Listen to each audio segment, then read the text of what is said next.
किसान भाइयों नमस्कार। मैं फार्मर जर्नलिस्ट चंद्रशेखर कृषि जागरण और हमारे हिंदी का चैनल एफटी यूट्यूब चैनल जो फार्मर जर्नलिस्ट को उसकी लाइव खेतों पे जाकर बिल्कुल लाइव दिखाता है। आज हम किसान भाइयों को बताएंगे, मई का महीना चल रहा है, वो हल्के हल्के लास्ट पड़ा पे आ गया है।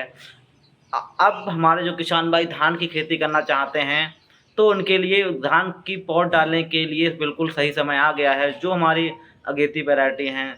तो आज हम बताएंगे किसान भाइयों की धान की पौध डालने के लिए आपको कितना क्षेत्रफल की ज़रूरत होती है, क्या क्या क्या व्यवस्थाएं करनी पड़ती हैं और किस प्रकार हमें उसकी देखभाल करनी पड़ेगी। तो किसान भाइयों सबसे पहले हम आपको बताएंगे कि जो हमारा 1 हेक्टेयर के लिए 1,000 स्क्वायर मीटर की हमें ज़रूरत पड़ेगी अपने धान के पौध के डालने के लिए। और कितनी बीज की आवश्यकता होती है तो किसान भाइयों, अगर हम महीन डालेंगे और मोटा तो उसका थोड़ा अंतर रहता है। मीडियम जैसे धान की अब वैरायटी देखते होंगे, तो जो हमारी महीन है वो 25 से 30 और मोटी हैं वो 30 से 35 किलो पर हेक्टेयर के हिसाब से हमें धान की पौध डालनी चाहिए। अब हम उसके बाद बताएंगे किसान भाइयों खेत की तैयारी कैसे करें। तो खेत की तैयारी करने के हमें जो क्षेत्रफल हमने बताया उस हिसाब से उसको तैयार कर लेना चाहिए। उसमें चारों तरफ उसकी फिर जुताई कर देनी चाहिए।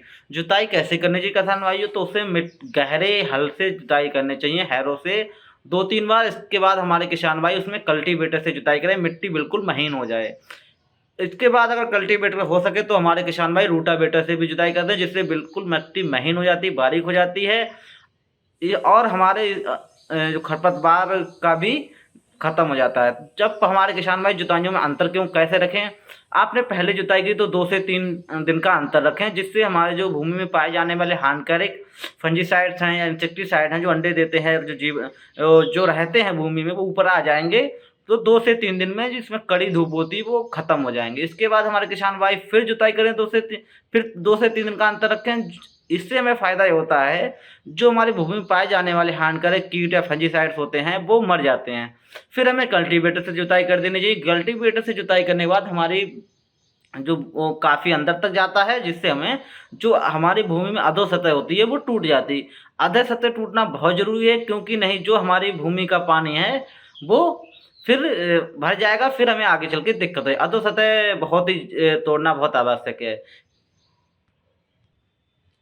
अब किसान भाई धान की पौध जो हम हैं उसको कम से कम 24 से 36 घंटे धान को हम एक कपड़े का बोरा होता है उसमें हम बांध कर पानी में भिगो देते हैं और उससे 24 घंटे बाद उसमें पानी बदल देते हैं, जिससे हमारा हल्का हल्का जर्मिनेशन हो जाता है धान में। इसके बाद किसान भाइयों हम जो अपने खेत को उसको पानी में, जबकि आप जानते होंगे कि जो धान की पौध है वो पानी में हो जाता है, तो हमारे जो किसान भाई हैं उसमें फिर पानी पानी लगा दे। पानी के बाद उसमें हम रूटावेटर या किसी माध्यम से हम उसमें चला देते हैं। जो हमारा निश्चित क्षेत्रफल होता है उसमें पानी भरने पर और जो रूटावेटर चलाने के बाद या कल्टीवेटर और उसका पाटा लगा दें, उसके बाद हम धान की बुवाई कर देते हैं। वो हमारी पौध के लिए अच्छा होता है। हमारे किसान भाई उसकी देखभाल इसमें बहुत ज़रूरी पड़ती है, क्योंकि हमें इसमें ये भी देखना पड़ता है कि टेम्परेचर बहुत ज़्यादा है तो पानी है वो क्या नाम पानी है वो ज़्यादा दिन तक ना रह पाए तो उसे निकाल देना चाहिए। जहाँ तक हो, अगर आपके पानी की व्यवस्था अच्छी है तो सुबह भरें पानी, शाम को निकाल दें, या शाम को पानी भरें सुबह तक और फिर हल्का हल्का निकाल दें। नमी ही हमें बहुत ज़रूरी रहती है, जिससे हमारी पौध बिल्कुल नाजुक होती है वो ख़त्म ना हो। थोड़ा हमें खरपतवार और जंगली जानवरों का भी ध्यान रखना पड़ता है, अन्यथा हमें नुकसान हो सकता है। किसान भाइयों, फार्मर मैं चंद्रशेखर